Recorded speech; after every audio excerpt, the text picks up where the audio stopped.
Pengalaman remaja. Ira-iraan Juz Alpukat.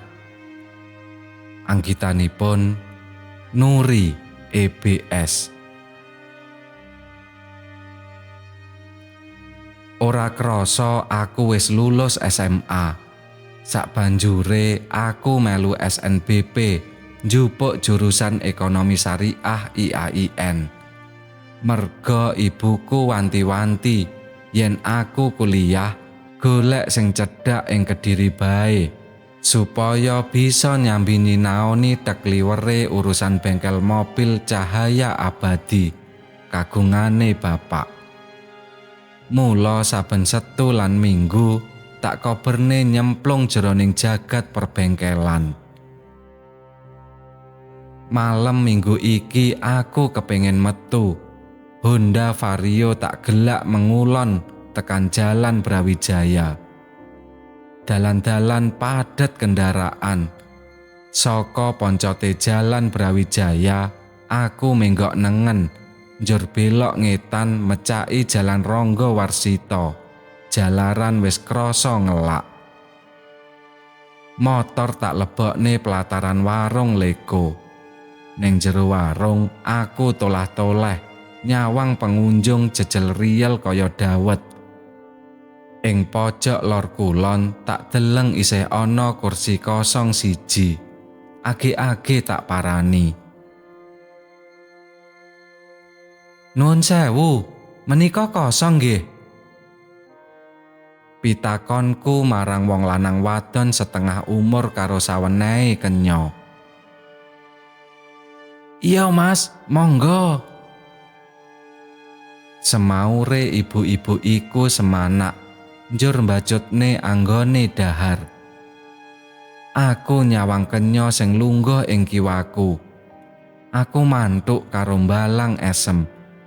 Dheweke uga mesem, njur iwut karo laptop ing pangkone.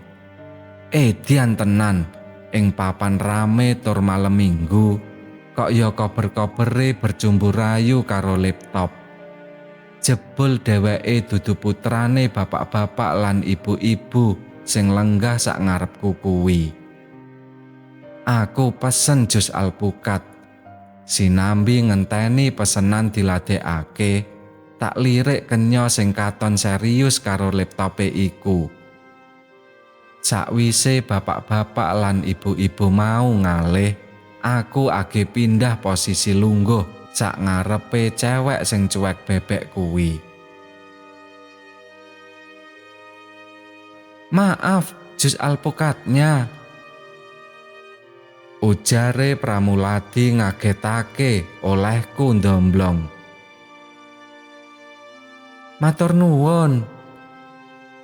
Semaurku bebarengan karo ucape kenya iku. Masnya juga pesen jus alpukat ya? Pitakone Pramuladi. Enggih. Kandaku klincutan. Jebul jus alpukat iku kanggo si kenya. Sedhela ya mas. Ujare njur nglungani.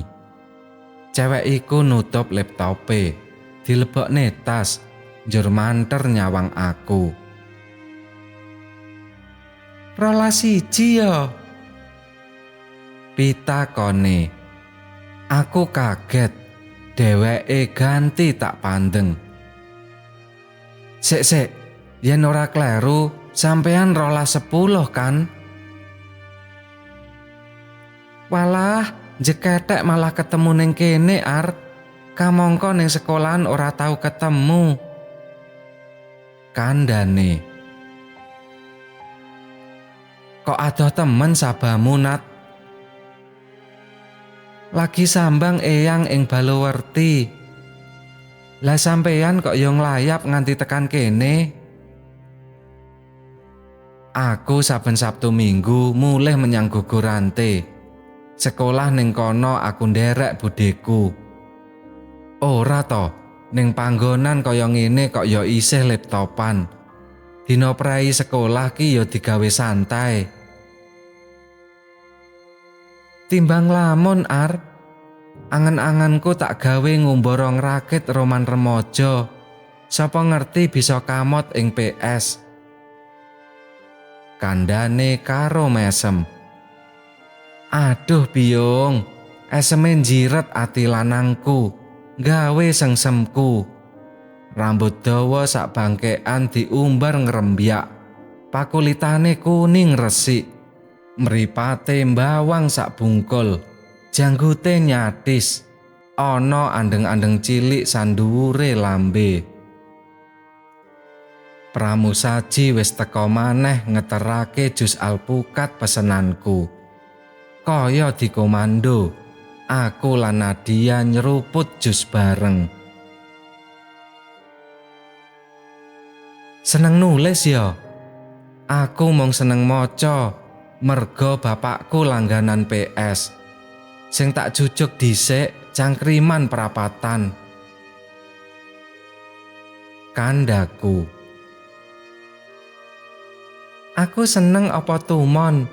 Sakliyane nglipur ati ya kangge sinau. Nanging kabeh kaca mesti tak waca. Omonge. Yen seneng nulis cerita, jus alpukat iki iso dadi inspirasi manja.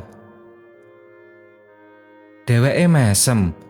Sakwise ketemu ing warung leko iku, sesambunganku karo Nadia tansaya raket. Gara-gara jus alpukat, tresnaku lan tresnane ngrembaka ora mekakat.